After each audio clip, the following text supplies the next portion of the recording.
ก่เปลี่ยนนิสัยมีไก่ผู้2 โตว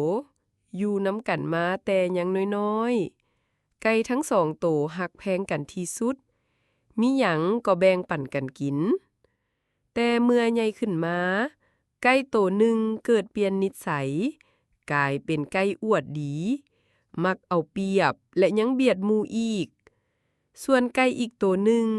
ยังมีนิสัยดีรักแพงช่วยเหลือหมู่เพื่อนมื้อหนึ่งในเวลาออกหากินน้ำกันทั้ง2ได้พบบ่อนที่มีอาหารหลายไก่โตที่มักเอาเปรียบหมู่ได้ขับไล่เพื่อนของมันหนีไปอยู่บ่อนอื่นเพราะมันห่วงอาหารไว้กินผู้เดียวแล้วไก่โตที่มีนิสัยดีบ่อยากขัดใจหมู่เลยหนีออกไปหากินบ่อนใหม่แต่ละมื้อมันซอกหากินอย่างลำบากจนมันอิดเมื่อยจึงเข้าซนอยู่ในป่ากล้วยส่วนไก่จ่องหอง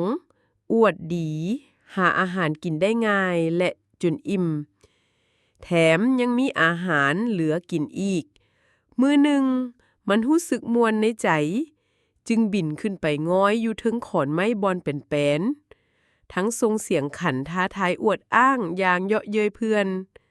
เอิกอีเอิกเอิกบังเอิญพอดีมีเหลวใหญ่โตหนึ่งบินเวินมาเห็น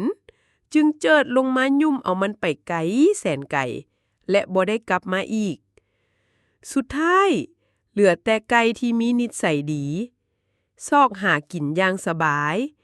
ย่างเคกินอาหารตามใจมักย้อนเพื่อนมันบ่มารบกวนและขับไล่มันคือแต่ก่อนอีกขอบใจที่รับฟังขอให้หลานน้อยทุกคนมีความม่วนซื่นกับการฟังนิทานจากช่องของพวกเฮา Tell a Story เล่าเรื่อง